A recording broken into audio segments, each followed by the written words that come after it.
have a question. What is your favorite song and how do you connect with it? Is it when you fell in love or through something really difficult? I'm your host, Tiffany Mason. Now join me as I interview others and we take a walk down memory lane with them. Let's get lost in why that music matters to them. Turn up your radio and let's explore Memories with a Beat. Hello, Podcast Land. Thank you for joining me for another episode of Memories with a Beat. Today, I have with me one of my newest, favoriteest friends. Her name is Michelle Renshaw, and I love how we met. So I had gotten tickets my friend had gotten tickets to a concert. And so friend A got the concert tickets. I'm friend B. Friend C, I reached out to friend C and I'm like, hey, can you join friend A and me? And she says yes. And so that's great. And so I'm scrambling, trying to find another friend to join us because we have 4 tickets. And I can't come up with it. I'm like, friend C is really fun. She probably has some fun friends. So at the very last minute, I'm like, hey, friend C, do you have any friends that you could invite? And so she's going through her head and she's like, oh, okay, Michelle can do this. Michelle is spontaneous and she can figure this out. Literally, Michelle had like 5 minutes to get ready. She was out the door. She came to the concert with us. She was a perfect match. We had so much fun. I actually felt bad for friend A and B because I ended up spending most of my time with you, Michelle. That's true. But we had a good time, and then we've done a few other things since then. So welcome to the podcast, Michelle. If you would, can you please tell us a little bit about yourself? Sure. Thank you so much for having me, Tiffany. That was one of the best concerts that I've been to in a very long time because it's the only concert I've been to in a long time. Yep. So yes, I am definitely a country music lover. So I am a mother of 2 daughters. One of them is 4-year-old. She's Sasha, and my 6-year-old is Sadie. They keep me busy around the clock. And on top of that, I am a full-time working mom. So I work for an engineering consultant firm. So I'm a manager for engineering utility poles. So, you see them on the side of the streets. That's what I do. So I've been working in the utility field for, 13, 14 years now. So yeah. I don't really know how I fell into it, but I went to the University of Florida. So I graduated with an engineering degree. Go Gators. Chomp, chomp. Yep. Go Gators. Chomp, chomp. And married to my husband of 8-ish years now. So who, side note, looks like Thomas Rhett. So he's a little snack that I found when I was, we hung out, and then I, of course, asked her to be my friend on Facebook. And then, of course, you have to stalk the person, right? You have to go through all their stuff and look at everything. And I was like, oh, got a cute little hubby there. And then it was kind of funny because you said that a lot of people say he looks like who? Tom Cruise. Tom Cruise. Okay. So ladies, check out Michelle Renshaw and her pictures and, dote on her family a little bit. He's a keeper. He's a keeper for sure. Okay. Well, if you don't mind, let's dive into your song. What song did you choose and, what's your connection? Sure. So I decided to choose a song from Rodgers and Hammerstein, Cinderella. It's called In My Own Little Corner, which is sung by Cinderella herself. So I first heard the song when I was a young girl. Me and my sister used to go to a Blockbuster, like Blockbuster back in the day, and, actually be kind, rewind. Exactly. So we didn't go to the new releases or anything. We went to the old school section, and they had this older version of the musical Cinderella, and we both fell in love with that song. We would prance around the house singing it. It was just a fun song. It kind of, when you're a kid, you go into your imagination world.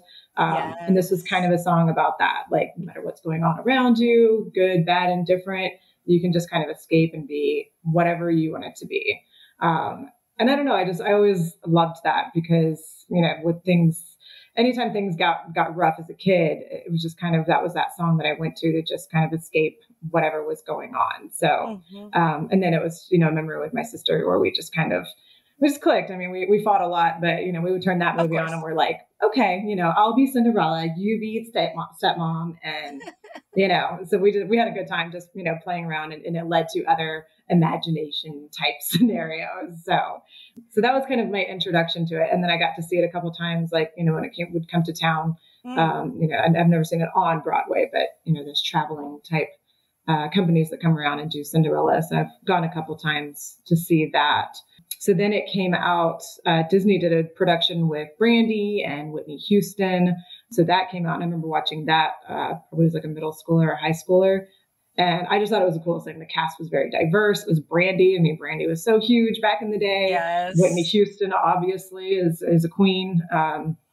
May she rest in peace. But, and she took that song to a whole nother level. I mean, Brandy just gave Cinderella so much character. And I don't know, the way that Brandy really portrayed Cinderella and how she sang that song to me, it was just, I loved it. And I actually watch it all the time now because it's released on Disney Plus. So I go back and I watch it with my girls. It's nice. So then in high school, we had those like local pageants that, each high school does. Yeah. So I decided to enter it, which is kind of not me. Like I was very, very shy in high school. Like you would never know that now because I'm much more extroverted, but I was very shy. So my mom was like, "You're going to do Miss Mandarin." And I was like, "Yeah, I'm going to do it. Like, let's figure out what my talent's going to be." I'm not a great singer, so I knew I kind of needed to do something that I could act it out a little bit. And in my own little corner was perfect. It was just, so, and my mom is a very talented pianist. So she was able to she changed some of the notes so that it would fit in my range. Cause it was like way up here. I sing very high. I kind of sing more like mid range. So she changed it up and she played with me, on stage. So I got to put a little Cinderella, outfit on and do the dance. And your mom was in it with you? Mm-hmm. Yep. Yeah. It was really fun. She's amazing. I mean, everybody loves their mom, but my mom is the best, like for sure. My mom is the best. So we practiced over and over and over again at the house, and I would practice singing in the shower, and my sisters would be like, "Can you please stop singing that song?" I'm like, I have to get it perfect. Yeah. But it had also, to get a little bit deeper, it had come after a really tough time for me. I had been diagnosed with anorexia. And so I was very shut off to the world. I closed myself off to my friends, to my family. And it was, obviously it was a really rough time. And so I did kind of go into myself. And so with that song, it is kind of introspective, and it's, sure, I'm taking myself away from everything. And, but I had even shut off like all of my dreams. Like I didn't care anything about what was after high school, none of it really mattered anymore. So being able to go out on stage and, sing this song and really open myself back up to the possibilities of just life in general was something that just will never, ever leave me. And that song just really meant so much to me. So, and then I ended up placing second runner-up in Miss Mandarin. So not too shabby. Snap. Yeah. And most academic because I was a nerd. So, shocking. I know. Total nerd. I don't think so, but just wait. Isn't it great though? Like once we become adults, so much of that is just like, so much of it is embraced because we're like, oh, that's what makes everybody different. Like in high school, you want to all be the same. Yeah. But as you get older, I think you appreciate when people are different than you. Absolutely. So, it's something you can really embrace now opposed to, looking down upon or whatever. Right. But I hear you on calling yourself out on stuff. Yeah. I really hate saying this, like truly, like it actually is embarrassing to me. But I'll put it out there. I'll divulge the information and get vulnerable. In high school, I was actually voted most obnoxious, and that really hurt my feelings. I had a lot of people that really made fun of my laugh. And the other thing is that I was liked by everybody, but I wasn't a part of anybody's group. So like I had a best friend growing up, and we always laughed that Romeo and Michelle's high school reunion is us because we were cool enough for everybody to talk to us, but yet we weren't really like we weren't a dork, we weren't a band, we weren't popular, we weren't even the B team. Like we were just nothing. We were just Amber and Tiffany. Yeah. And so, yeah. So, but I think now that we're older, I think people love that about me. And they're like, I just want to be around you because when I'm around you, I know it's going to be fun and you're outgoing and obnoxious and loud. And so now it's really embraced. So, Yeah. as we get older, those things change. But it is really a hard pill for me to swallow that everybody really thought that I was Oh, that's horrible. That is not a obnoxious. title that you want. I mean, No. and like high schoolers are so cruel. I mean, it's just such a hard time. Like, I mean, I definitely had a hard time too. I mean, I had a group of friends like, and I had known them since I was 5. I mean, like we just all grew up together, and my best friend is from high school, still my best friend today. So I mean, like we were just that group. But yeah, I mean, like they were all way more popular, you know, on a grand scheme of things than I was. Like, I think I just kind of got lucky. Otherwise I would have not been, because, you know, usually like the smart kids were not all that popular, but I just happened to make friends at very, very young. And they're just like, okay, we'll just drag you along because, you know, you're already here. So you might as well join us. Secretly, we really like you, but we know the other kids don't, but just come with us. Yes. You got the sympathy invite. I really did. But hey, who cares? You got to have a lot of fun. True. Where the other dorks didn't get to have that kind of That's fun. true. Well, I mean, I didn't get invited to like all the cool parties because they knew I was going to be the one that was like, "Hey, mom," and then there was no party anymore. So they know. I would say I was a rat. I was not a rat, but you know, I wasn't going to step out of line because I know my mom would be like, "Let's talk about this." Well, and it sounds like you clearly had a good relationship with your mom, so it's something you would have wanted to talk to. And when you have a good relationship, you don't really want to lie to them. So you know, that just is what it is. Exactly. You said your sister, and then did you say sisters? Do you have one or I have 2 multiple? sisters. Yeah. So, I have I have a sister that's 100% biological, and then I've got a stepsister who I've known since she was like 4. So I consider her my sister. So of course, yeah. So, the sister that would watch the movie with you, how far apart are you guys in age? We are 4 years apart. Oh, so okay. She's younger. And how far apart? Okay. And how far apart are your girls? My girls are 2 years apart. Okay. And so do you see the same kind of relationship that you had with your younger sister? Sometimes. I mean, definitely the way they bicker, back and forth. I mean, I think that's siblings in general.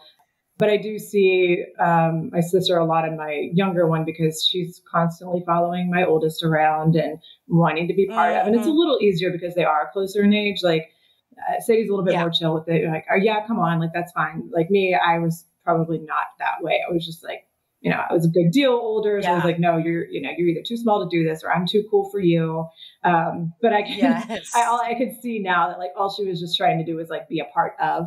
So, you know, I can't go back and change it or anything. You couldn't have known as a kid, but it's a unique dynamic to watch as an adult now. And just, oh, okay, that's what she was trying. She wasn't trying to be annoying. She just wanted to do stuff with her big sister. So, yeah. My sister is 2 years older than me, and I don't remember ever being like that. And I don't remember Jenny ever being like, get away. You cannot come hang out with me and my friends. But I am positive I was. I mean, there's just no way. Like, little sisters just do that. I only remember one sleepover that she was going to a birthday party, and I really wanted to go.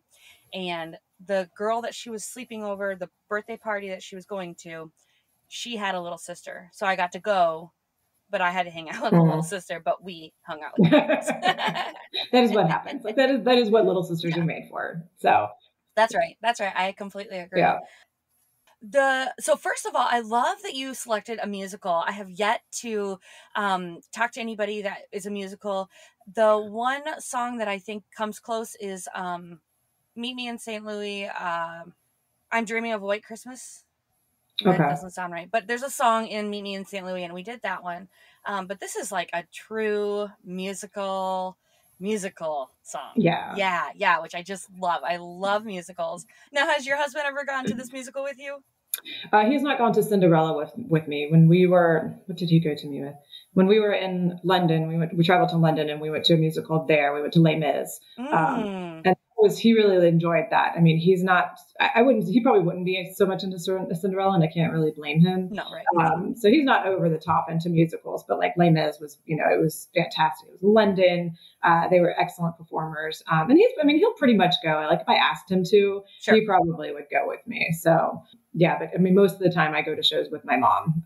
She has a friend that gets tickets downtown, and we go to the traveling shows all the time. And I'm so excited for the shows to be back because Hamilton will be in town soon. Well, you know, if you ever need somebody to spontaneously suck up another ticket, I got I'm you, your girl girl. because I love You musicals so too. much. I've only been to a couple. I cannot imagine going to this one. This would be so fantastic to go to. Mm. Sadly, we went to Diego, and that was even entertaining for Okay. me. Go Diego, Oh, go! okay. It's not an actual musical, but it was a musical.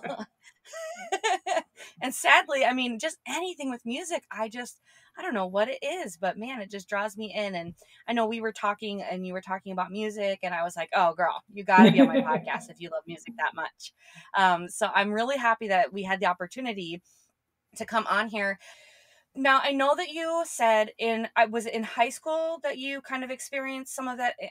anorexia. Yeah. So Okay. it was my junior year of high school. I mean, I've talked about the relationship with my mom. She's a great mom, but she was really, I will say, hard on me. I mean, she was strict. She doesn't like me to say hard on me, but strict. I knew exactly what was expected of me. She always said, "I know that you're capable of making all A's." So she there was a lot of pressure on me. I put a lot of pressure on myself. I knew I wanted to go to Florida. I knew I wanted to be an engineer. And so and she got remarried over the summer right before my junior year. So Oh, I wow. only gained my two step siblings and my stepdad. And there was a lot going on. And junior year was one of those years it was one of the hardest years. I'd taken several AP classes. There was just a lot of pressure on me. And I was never, I kind of talked about the groups and stuff like in high school. I was never the girl to get noticed. Kind of, it wasn't even intentional at first. It was more of just, I would skip a meal here and there. And then I would start to go, oh, you're looking pretty good. And so it just kind of snowballed into everything. I couldn't really control what was going around me, my new family, classes, my grades. And there was one thing that I could control, and that was my eating. And so it probably started in the summertime. And then by December, I've been going to doctors because my mom could tell that I was, losing too much weight and could tell something was wrong. So finally in December, they put me in Nemours, Wilson's, downtown Jacksonville, into like a children's psychiatric ward, which was awful. And so I never wanted to go back there. Like that was, I felt like I was surrounded by crazy kids that were just, I didn't put myself in that bucket. And, I very, very much did have a, mental illness. It was just, not like theirs, but it was not a fun time. It was a scary time. It was right before Christmas, and my doctor was like, I'll keep you in here through Christmas. And I was like, oh no, there's no way. You're not keeping me in here through Christmas. I'll do whatever I do. Yeah, like, give me the exactly. burger.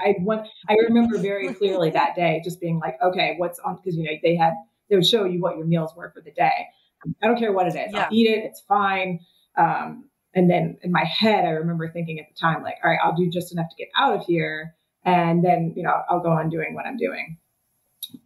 But my mom was like, when I got out, she was just like, I'm not going to hesitate to put you back in. Like, she was just we'll get you all the help you need, but, we're going to get through this. And so my ultimate goal was never to go back to that place. And that's really kind of what kept me on the path to, becoming healthy again. So, I had that goal. And so I was like, please don't ever. Then they took my car away because they were worried about the fact that they took my car away. And I had a cute little green Beetle, they took that away. And I don't blame them, but I loved that car. And so that was feeling like, I got to get my car back. So all these things, I was like, I can't, tennis was coming up, the pageant was coming up. Like I had all these things that I was just like, I need to get better so that I can get back to living my life. So it really just kind of came down to, seeing what I had, what I had reduced myself to, and like, these things being taken away, not being able to have enough energy to do, like to play tennis or to hang out with my friends. I just wanted to sleep all the time because my body there was nothing on it. Yeah. So it eventually just, it kind of set in that like, I need to fix this. So it was probably, all in all, like a year-long process to really get through it. And for a long time afterwards, it took, I would have little relapses, but not long enough to put me in the hospital, but just that's still kind of my go-to move. Like if I get too stressed out, like I just cannot eat. And it doesn't usually go on for more than a day because I'm like, okay, just recenter. Yeah. And again, that's kind of where the song comes into play because it's like, okay, just block everything out, kind of just, go on a vacation in your mind or something, something to just get your mind off of the pressures of just life in general. Yeah. So when it comes full circle on, just pulling yourself back and, living your life the way you want to and not worrying about all the things that are going on around you. Yeah. Yeah. So, well, not to make light of it, but yesterday I did end up accidentally skipping lunch. And I had a moment where I was like, okay, a little bit later in today, I have time where I can, pick up something for lunch. So I'll just pick it up then. It's no big deal. And where I was just like isolated. I couldn't go anywhere. I had to be where I was. And all of a sudden I got like the shakes and I started sweating and I was like, oh crap. And so I had to find a vending machine like as soon as possible. I could barely get the money in because I was shaking so much. Like I was just like, I need sugar. Like I must have been having low blood sugar, and I haven't had that happen to me for, I can't even remember, maybe like 2 years or something. But I think that if I tried to skip a meal anymore, yeah, my body's like, I don't know how oh hell no. Girl, you gotta eat. Yeah, it's not something that happens overnight, right? Because your body's just like, no, this can't, we're not doing that. Yeah. So it's like a gradual, like, I'll eat half of my meal instead, or then eventually just skipping, and that's really, I know at one point it really just started to snowball where I was just like eating nothing all day long. I wasn't even drinking water. So it got to I was below 100 pounds, and they were just like, nope, you gotta, we gotta do something about this. So. But it really did probably towards like the November timeframe is just when it really like started spiraling, and I was just dropping weight, like, way, way, way rapidly. So, but yeah. Wow. Well, I'm glad that you've recovered from that. That could probably be very scary for you, but also very scary for your parents. And your mom must have loved you so much, because you know how much that would have killed her to miss you for the holidays. Mm-hmm. But she loved you enough to say, no, and I always say, like, you are the only one that can advocate for your children. Like, they can't always make good decisions. I am like getting chills like left and right just thinking about how much your mom loved you and how hard that was. I mean, can you imagine sending your girls to the psych ward? Honestly, I can't. Can you imagine like your child just disappearing before your very eyes, and they don't want to talk to you and they're disconnected? And your mom, my heart just goes out to her. And even though she had high expectations for you, it was because she loved you and she wanted you to have a good future. And that is so evident in her actions. Taking away your car. Oh, I can't imagine taking away one of my kids' cars from them. Like, that's their source of happiness and freedom, and that's how they see their friends. And she must have loved you. Well, she probably still loves you. Yeah, a ton. Yeah, Sometimes it's shown in strictness, right. Though. Yeah, I mean, like, looking back on it now, I can only imagine, when she dropped me off, not dropped me off at the hospital, but checked me into the hospital.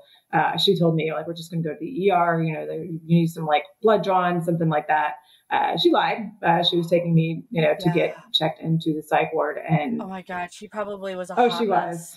She was. And I look back and, I don't feel guilty by any means, because there's nothing, it's a mental illness, but you still, like you said, I just feel for my mom, because it had to have been so much that she was dealing with, like, new husband, 2 new kids. Now her oldest is, having to go to the psych ward for an eating disorder. She's like refusing to eat. I don't even know what my middle sister was doing. Like, God only knows. So she had so much to deal with, but just that she had the wherewithal to be like, I know that you're going to fight me tooth and nail. You might hate me, but I'm going to get you the help that you need, because I know that you can get through this. So she's Now, were you allowed music in the psych ward? Could you pull this song up? Were you able to listen to it? No, because this was 2000, so we didn't have, iPods or anything like that, but they did have musical therapy that they would do. So we would play music and do all of that. So that was actually one of my favorite, like, group type things that they did, because I was one of the older ones, because it wasn't kids. So, yeah. So sometimes it seemed a little bit babyish, but I always, the music, like we've talked about, like, I love music, and that I was just like, all right, I can focus on that. And it, it seemed more appropriate for my age, and just, it mellows you out, and it just kind of, again, focuses on what you need to do and blocks out everything else. So, I actually enjoyed that part of it. Listen, in just a minute, you're going to want to text the word details to the number I give you. So quick, go grab a pen. I'll wait. Okay, write down 904-560-5597 and the word details. Now, here's why you're going to want to text it. If you're an entrepreneur like me, I know that you have a lot of hats that you have to wear. But guess what? I have really good news. I've just found a system. I call it the No More system. Why do I call it that? Well, no more wondering if someone looked at your proposal, no more worrying about checking messages on multiple platforms, no longer having to check back with a prospect and see if they need to reschedule, no more worrying about the prospects that ghosted you. There's an automation for that. There are tags and segmentations that will update a contact's record when they say open an email or whatever. It's amazing. No more worrying about updating your pipeline. No more, I've got to make sure to send this person information. No more to a lot of things. So I call it the No More system, even though the actual name is Follow-Up Speed. Follow-Up Speed is a CRM, an automated follow-up team. You can run a promotion, a course, a membership. It can even be your website, all rolled into one quote-unquote hub, if you will. It's seemingly endless, all of the different pipelines clients can go through with Follow-Up Speed. Best part, it's at their speed. I just want to share one more thing, which is my favorite current automation. If a client or listener texts one of my keywords, sure, I can have an automation in place, or I can reply as myself. And that's who they've invested in, correct? Us, the business owner. I hope you can see your day-to-day being simplified and your business growing as a result. Check out Follow-Up Speed now by texting details to 904-560-5597. And of course, it'll be in the show notes. Now, back to the show. So when it comes on the radio, are you a little kid with your sister? Well, it doesn't really come on the radio, but when you select it or look it up, is it that you're escaping to when you were a little kid? Is it that you're escaping to the pageant days? Where are you going when you choose this song, when you're driving somewhere or on your phone or whatever? Yeah, I think, I sing it a lot for my girls. I've always been one to like sing them songs at night and stuff. And so now that, Mommy, can you sing your song? They got my song. So I think for them too, we have that special connection. So I think I sing it enough doing that because it's almost a nightly thing. So I don't listen to it. Like I love the song, but at some point I'm like, I need a different one.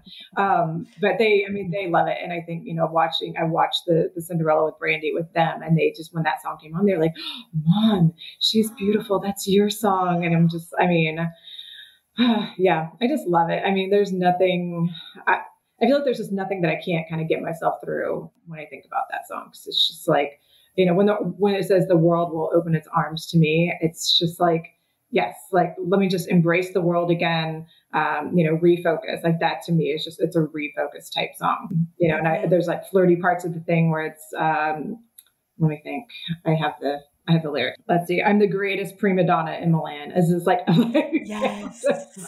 And in the high school pageant, I did this like grand gesture of like arms wide open and just, I got to be whoever I wanted to be. And, I think that's very powerful, especially for little girls today, whether it's in your imagination or in real life, you can be whatever you want to be. And I tell my girls that all the time, like, don't come up with crazy things. And I'm like, go do it. Like, let's do it. I'm in. Yeah. So, for me, those are just like the fun parts of the song where it's just like anything. You're a mermaid. I love being a mermaid. Who doesn't? Right? Right? Be a mermaid. Mermaid hair, don't care. Yeah, and then we got the red hair for it and everything. So. Yeah. Are there other, like when you're listening to the song, so you love the part where you're like opening up and refocusing, and then, you're this grand gesture, like, that's right, take up the full stage, I'm the greatest prima donna. Yes. Are there other parts that stick out to you, or something that you remember somebody saying kind of silly or anything like that you and your sister did? Oh, I mean, my sister did. I know that I think a lot of girls did. They got like the pillowcases and, you draped it, over for like either a veil or a dress or something like that. So I know we would do that for, let me think. I think it was the princess line that I'm a young Norwegian princess or a milkmaid. So we, kind of just pretend to be the princess. I mean, don't all girls, well, maybe not all girls, but so many girls want to be princesses at some point in their life. So we always have. I remember my sister and I would always take the t-shirt and have the collar catch on her hairline. And then that was like our like that's supposed to be pretty. Yeah. When you're little, you have a really active imagination. You do. So that stuff works. Oh yeah. I mean, yeah, it was constantly. I don't even know how my mom dealt with us. I mean, we had blankets we built the forts, we did everything. Oh yeah. Yeah. So it was just like, I think Cinderella has to be my favorite Disney movie to this day. I don't know, something about like that great happy ending, and who doesn't want to be a princess and find your Prince Charming. And in fact, my husband, he is in my phone as Prince Charming. Because lots of times when he calls, I'm like, oh, it's my Prince Charming. But sometimes when he calls, I'm like, oh, look who it is. It's Prince Charming. And he knows exactly that's why it's Prince Charming. So there's no mystery there. But yeah, he's definitely my Prince Charming. And I think you have found your Prince Charming. I have. Yeah. Yes. I'm going to keep him, I think. Yeah, that's so awesome. Well, is there anything else you want to add about this song, Michelle? Oh goodness. I think like I said, I love that it goes from being, the world opening up, its arms to you, princess. And then it goes into being, like a hunter, like on a a scavenger hunt type thing, like lost in the jungle, alone and unarmed when I meet a lioness in her lair. And so then like when something scary happens, like you still come back to you. So it just goes through this whole like range of imaginary scenarios. Yeah. And I think I just love that part of it. And I mean, I have a lot of songs that I love in musicals because I am a musical girl, but this one just always hits so close to me because I have so many different times throughout my life that I've kind of come back to the song and it changes meaning for me. I feel like almost every time, like I said, with my girls, I just, I want them to dream. I want them to dream like as big as possible, do whatever you want to do. I mean, being an engineer and a male-dominated world, I was going to bring that up. I was going to say, I think you're setting that example for them, with your career and showing them that, all things are possible. Just go for it. Yep. Exactly. And I'm very much, I'm still a girly girl to this day. I like to wear dresses. I like to do the sparkles. I like pink. I mean, I like all of those things, but when it comes to my job, I mean, it is a very, it's a pretty intense job. I mean, I'm manager and we deal with, tons of projects across the US and, and I've worked really hard to get to where I am. Like I had a goal, I set, exactly what I wanted to do. And I've done it. I've been, most of the time happy with my career choices. We always wonder like, what if, like, what else could I be doing? But, I actually get to work with my husband. He's also an engineer. Cool. So yeah, we work for the same company. So yeah, I mean, it's fine. Like I get to show them that, you don't have to be like the typical engineer. I mean, you can be the girly engineer or you can be the typical engineer. You can do whatever you want to do. Yeah. And I think that's, like I said, the song kind of comes just full circle for me because I can sing that song to my girls and we can talk about, what it means and what their dreams are. Like right now they're stuck on being kindergarten teachers. And I'm like, if you want to be a kindergarten teacher, let's do it. I think y'all would be great at that, Yeah. But yeah, other days it gets more outrageous than that. But I'm like, you know what? Of course. Do that too. You want to be a rodeo clown? Go be a rodeo clown. I don't care. I mean, just don't let anybody limit your dreams and tell you that you can't do something. Yeah. Right. Yep.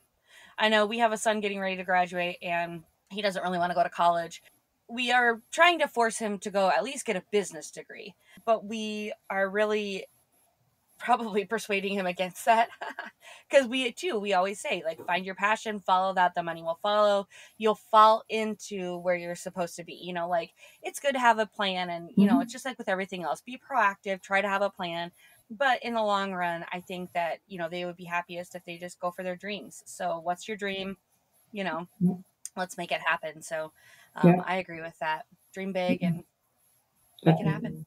Absolutely. I always think that, speaking of your son, like there's a lot of kids that will do that in year in between and just kind of take off from school because, high school's a stressful time. And, there are tons of people, there's people that are, 60 years old that don't know what they want to do with their, right? Seriously. with their lives. So, at 18, that's a hard thing. So, I know there's a lot of kids that do that skip year where they just kind of either travel or they do, odds and ends types of jobs. And then they're like, okay, I kind of know more so what I want to do. And then they go to school and to college and they're just as successful as anybody. But, they had that time to just kind of, not everybody has that capability, obviously. Right, yes.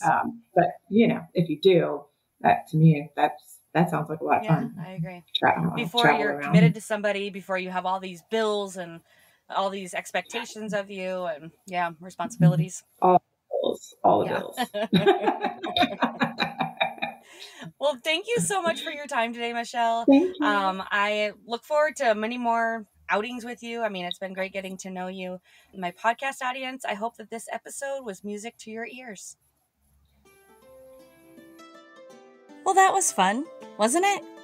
You never know what rabbit holes we'll get to go down and explore. Were you reminded of anything? Or anyone? Share what it was with me in a review. Honestly, the reviews don't do me any favors other than knowing people like you are listening to this podcast. Insert cheesy wink. However, the ratings do help, so leave me 5 stars. You know you wanna. This podcast was produced by Virtual You, supporting you in all things podcasting. To connect or check me out on social media, I know you're just gonna stalk me. But see the show notes, as always, for details. Can't wait to dive into my next guest's memories with a beat. Hit subscribe now. You don't want to miss the next episode.